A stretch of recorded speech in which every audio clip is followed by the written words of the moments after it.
Hello friends, welcome to प्रतियोगिता दर्पण। मैं हूं प्रशांत। आज हम बात करने जा रहे हैं ड्रोन्स इन डिफेंस सेक्टर यानी कि मिलिट्री। हाल ही में प्राइम मिनिस्टर मोदी यूएस की ट्रिप पर गए और वहां पे ड्रोन्स की डील होने जा रही है। तो हम इसी बेसिस पर आज ड्रोन्स की डिस्कशन पूरी करने वाले हैं। इंडियन आर्म फोर्सेस ने काफी टाइम पहले ये चीज बोली थी कि अनमैन्ड एरियल व्हीकल्स यानी कि ड्रोन्स कॉम्बैट ऑपरेशंस में इन्वॉल्व कर दिए जाएं। अब यहाँ पर आप देख सकते हैं कुछ टाइम पहले की न्यूज है कि इंडियन आर्मी को first set of swarm drone system मिला था। नेक्स्ट मिलेगा इंडियन एयरफोर्स को। तो ये इसे डिटेल में हम डिस्कस कर लेते हैं। सबसे पहले हम जो हाल फिलहाल में ड्रोन्स एग्जिस्ट करते हैं उनकी बात करते हैं, swarm drones as well as switch VTOL यानी कि vertical take off and landing unmanned aerial vehicles. अब स्वॉर्म जोन्स क्या होते हैं? बेसिकली ये काफी सारे ड्रोन्स जो एक साथ ऑपरेट करते हैं, इनकी कोऑर्डिनेशन काफी अच्छी होती है और ये surveillance as well as attack के लिए यूज किए जा सकते हैं। अब ये आप देख रहे होंगे मल्टीपल ड्रोन्स हैं, लेकिन इसके बावजूद इनको एक साथ ऑपरेट किया जा सकता है और इनका कोऑर्डिनेशन बहुत प्यारा रहेगा। दैट्स व्हाई इन्हें स्वॉर्म ड्रोन्स कहा जाता है। Surveillance as well as attack दोनों के लिए यूज किए जाते हैं। देन आता है स्विच VTOL यानी कि vertical take off and landing UAV। अब बेसिकली VTOL एज इन ये आपकी जमीन है, ये आपका ड्रोन है, तो ये डायरेक्टली वर्टिकली टेक ऑफ भी कर जाएगा और वर्टिकली ही ये अगर हवा में होगा तो ये लैंड भी कर जाएगा। तो जब टोपोग्राफी बहुत ज्यादा कॉम्प्लेक्स होती है तो इस तरीके के ड्रोन्स यूज किए जाते हैं। अदरवाइज कुछ ड्रोन्स ऐसे भी होते हैं जिन्हें प्रॉपर रनवे पर ही आप चला सकते हो, उन्हें थोड़ा सा डिस्टेंस ट्रैवल करना पड़ता है, उसके बाद ही वो अपनी फ्लाइट ले पाते हैं। तो इसीलिए जो vertical take off and landing UAV है, ये ड्रोन्स बेसिकली बहुत ज्यादा कॉम्प्लेक्स टोपोग्राफी होती है तो बहुत ज्यादा यूजफुल होते हैं। इंडिजिनस ड्रोन्स की बात करें तो DRDO ने Lakshya as well as Nishant develop किया है, एज वेल एज रुस्तम 2। अब इंपोर्टेड ड्रोन्स अगर हम देखते हैं तो इसराइल से हमने Searcher as well as Heron import किया एंड USA से MQ-9B, जो कि हाल फिलहाल हमारी डील हुई है। प्राइम मिनिस्टर मोदी क्योंकि US गए थे तो इसकी डील हाल फिलहाल में ही हुई है। ये US से इंपोर्ट किया जाता है। बेसिकली इसकी खास बात क्या है MQ-9B की? ये ऑलमोस्ट 1300 kgs का पेलोड लेकर के ट्रैवल कर सकता है, 1300 किलो। और दूसरी बात कि ये मोर और लेस 26 आवर्स की फ्लाइट कंटिन्यूअसली, मतलब 26 घंटे ये हवा में रह सकता है। बेसिकली 26 घंटे की लंबी इसकी फ्लाइट हो सकती है। 1300 किलो लोड के साथ में 26 घंटे की फ्लाइट, अब आप समझ सकते हैं कितना डेडली ड्रोन है ये। अब डिफेंस सिस्टम की अगर हम बात करें तो ऑब्वियस सी बात है कि अगर ड्रोन है तो ड्रोन के अगेंस्ट सिस्टम भी तो होगा ना। अगर हम अपने सिक्योरिटी के लिए ड्रोन यूज कर रहे हैं तो ऐसा तो नहीं है कि बाकी कंट्रीज जैसे कि जो हमारे हॉस्टाइल नेबर्स हैं, Pakistan as well as China, तो ये भी सिर्फ सिक्योरिटी के लिए ही यूज करेंगे। और जैसा कि हमने देखा तो स्वॉर्म ड्रोन्स को अटैक के लिए भी यूज किया जा सकता है। तो ऐसा भी तो हो सकता है ना कि हमारे नेबरिंग कंट्रीज या जो हॉस्टाइल कंट्रीज हैं वो अटैक के लिए ड्रोन्स को यूज करें। तो इन दैट केस हमारे पास ड्रोन्स का डिफेंस सिस्टम भी होना चाहिए। तो यहाँ सबसे पहले आता है नेवल एंटी ड्रोन सिस्टम यानी कि NADS। अब NADS की सबसे खास बात यह है, ये DRDO ने डेवलप किया, हालांकि इसकी सबसे खास बात यह है कि ये soft kill as well as hard किल दोनों के लिए बना है। ठीक है, दोनों ऑपरेशंस ये साथ में कंडक्ट कर सकता है। सॉफ्ट किल बेसिकली क्या होता है कि अगर आपने ड्रोन को बिना डैमेज किए उसकी फंक्शनिंग को रोक दिया, जैसे कि उसके सिग्नल्स जैम कर दिए, तो ये हो जाएगा आपका soft kill. Hard kill is basically कि आपने ड्रोन को सीधे बुलेट से डिस्ट्रॉय ही कर दिया, टारगेट करके, एम करके, वो हो गया आपका हार्ड किल। तो NADS की ये खास बात है कि soft kill as well as hard kill ये दोनों टारगेट्स साथ में कर सकता है। Then DRDO D4 drone system, Indrajaal, ये बेसिकली एक प्राइवेट फर्म ने बनाया है ड्रोन से प्रोटेक्शन के लिए। Then Israel's SMASH 2000 plus system. अब ये बेसिकली राइफल्स पे भी लगाया जा सकता है, राइफल्स पे इंस्टॉल किया जा सकता है और ये सिर्फ और सिर्फ हार्ड किल के लिए बना है। यानी कि राइफल पर आप इसे लगाइए, टारगेट करिए and just destroy the drone. तो ये हमने देखा soft kill as well as hard किल और ड्रोन के जो डिफेंस सिस्टम है। अब हम नीड की बात कर लेते हैं कि ड्रोन्स की नीड क्या है डिफेंस सेक्टर में और मिलिट्री के लिए ड्रोन्स की क्या नीड है। सबसे पहले आ जाता है बेटर सर्वेलेंस। अब कई बार क्या होता है ना, टोपोग्राफी की वजह से बहुत सारी जगह पर सोल्जर्स का जाना पॉसिबल नहीं हो पाता है और वहां पे सर्वेलेंस बहुत ज्यादा जरूरी है। अगर किसी भी तरह की एक्टिविटी होती है तो हमें एटलीस्ट पता तो होना चाहिए। तो in that case drones are very useful. अब जैसे अगर आप बॉर्डर एरियाज का ही देख लें तो इंडिया का बॉर्डर एरिया आप देखेंगे बहुत ज्यादा डाइवर्स और कॉम्प्लेक्स है।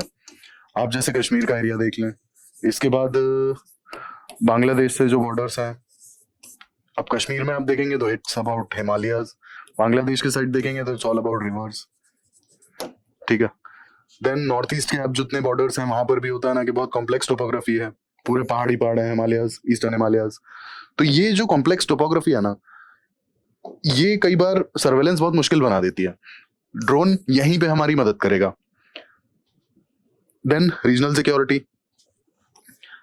टेक्निकल सुप्रीमेसी, अब ये चीज अब बहुत ज्यादा इंपॉर्टेंट हो जाती है। हमारे जो हॉस्टाइल नेबर्स हैं किसी भी टेक्नोलॉजी को बहुत जल्दी अडाप्ट कर ले जाते हैं, तो हमें भी तो अडाप्ट करना पड़ेगा ना। अगर वॉर में टेक्निकल सुप्रीमेसी सामने वाले की ज्यादा है, एनिमी की अगर ज्यादा है, तो हम उसे कैसे डिफीट कर सकते हैं? हम तो खुद ही हार जाएंगे, क्योंकि हमें तो बहुत प्यार से अटैक कर दिया जाएगा।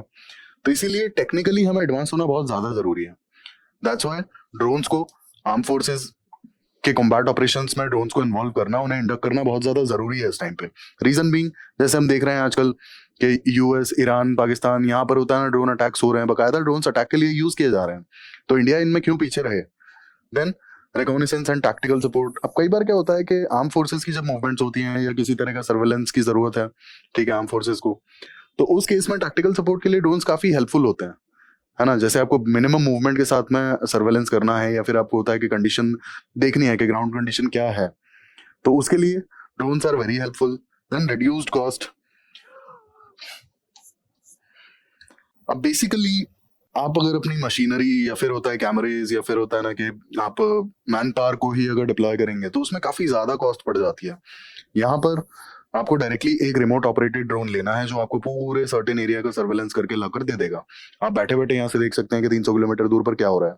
आपको वहाँ मैन पावर डिप्लॉय करने की जरूरत नहीं है, आपको जो ट्रांसपोर्टेशन का एक्सपेंस है वो भी नहीं बेयर करना है, और आपको वहाँ जो मैन पावर डिप्लॉय करने का एक्सपेंस आता है और जो भी वहाँ पे फैसिलिटीज प्रोवाइड करनी पड़ेंगी आपको, वो भी कॉस्ट बेयर करने की जरूरत नहीं है।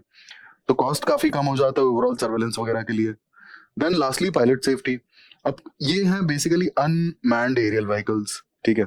अगर आपको सर्वेलेंस करना है या फिर आपको कोई काम भी करना है, तो कई बार क्या होता है कि बहुत ज्यादा हॉस्टाइल सिचुएशंस में हेलीकॉप्टर्स वगैरह को अगर टारगेट कर दिया जाता है तो सबसे ज्यादा रिस्क पे होती है पायलट की जान, पायलट की लाइफ बहुत ज्यादा रिस्की होती है ऐसे केस में। तो जहां पर बहुत ज्यादा हॉस्टाइल एरिया और अगर आपको वहां पे कोई मूवमेंट करनी है तो आपका पायलट विच एनीवे सेफ ही रहेगा, क्योंकि यहाँ पर तो कोई है ही नहीं।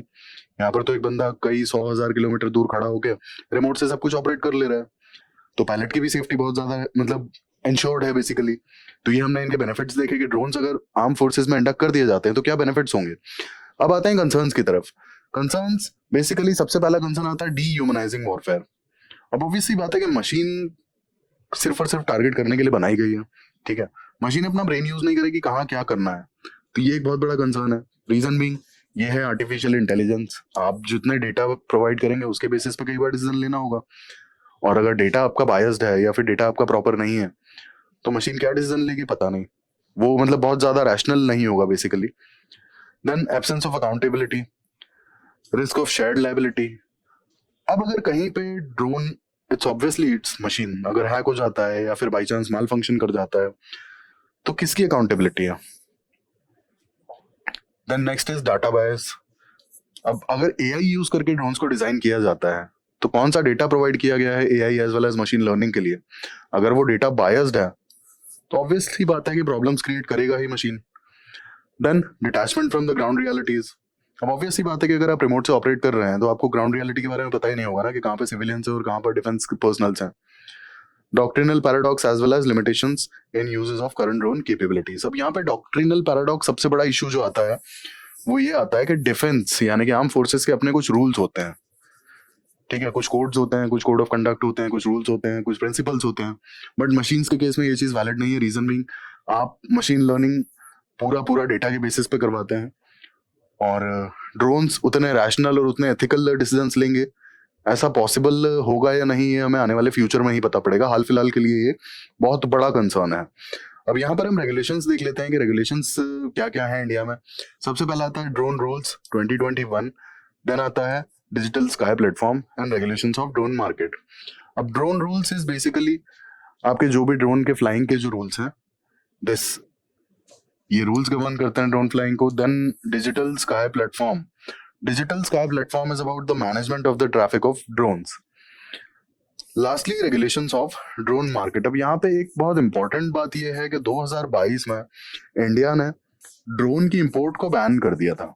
स्पेसिफिकली अगर कोई रिसर्च या सिक्योरिटी पर्पस के लिए ड्रोन चाहिए then it's cool, otherwise drones are मतलब इंपोर्ट नहीं किए जा सकते। लोकल मैन्युफैक्चरिंग होगा then it's cool, otherwise import नहीं होगा। ड्रोन के कंपोनेंट्स की इंपोर्ट लेकिन अलाउड है, कंपोनेंट्स की इंपोर्ट इज अलाउड। अब अगर हम वे फॉरवर्ड की बात कर लेते हैं यहाँ पे, तो बेसिकली सबसे पहला वे फॉरवर्ड आता है इंक्रीमेंटल अप्रोच, यानी कि आर्म फोर्सेस को अपनी टेक्निकल एक्सपर्टीज बढ़ाते रहना चाहिए और उन्हें अपने एड ऑन्स करते रहना होगा और नई टेक्नोलॉजी को अडेप्ट करने के लिए उन्हें तैयार रहना होगा और नई टेक्नोलॉजीज इंडक्ट भी करनी होंगी समय के साथ। Then fill in the gap in the critical technologies. अब कई बार क्या होता है कि नई टेक्नोलॉजी आ जाती है लेकिन क्योंकि आर्म फोर्सेज अडेप्ट नहीं कर पाती हैं, उसमें बहुत ज्यादा न्यू जनरेशन आ जाती हैं तब तक जब तक अडेप्ट करने का टाइम आता है। तो क्रिटिकल टेक्नोलॉजीज के केस में अगर कोई गैप हो जाता है तो उसे जितना जल्दी से जल्दी फिल कर लिया जाए उतना बेटर है। जैसे इंडियन आर्म फोर्सेज की बात की जाए तो पूरे वर्ल्ड में कुछ साल पहले ही ड्रोन्स आर्म फोर्सेज में इंडक्ट कर दिए गए, लेकिन इंडियन आर्म फोर्सेज में ये अभी भी चल ही रहा है फुल्ली। अभी भी सारी आर्म फोर्सेज के पास में फुल्ली इक्विप्ड ड्रोन्स नहीं है। Then legal requirements. अब यहाँ पे national as well as international laws को भी फॉलो तो करना ही होगा, तभी हम ड्रोन्स का यूज करेंगे। तो इस चीज को भी ध्यान में रखना होगा कि किसी तरह के नेशनल या फिर इंटरनेशनल लॉज को वायलेट ना करें while using the drones. Then accountability as well as data biases. इन चीजों पे काम करना बहुत जरूरी है। And if we are working towards artificial intelligence as well as machine learning then we have to make sure कि डाटा बायस्ड ना हो। जितना ज्यादा से ज्यादा डाटा प्रोवाइड किया जा सके उतना बेटर है। As well as machine learning जितना ज्यादा इफेक्टिव होगा उतना अच्छा होगा ड्रोन्स ऑपरेट करने के लिए। तो ये हमने बात की ड्रोन्स के बारे में। ऐसे इन्फॉर्मेटिव वीडियोस के लिए हमारे साथ जुड़े रहिए। Thank you, thanks for watching.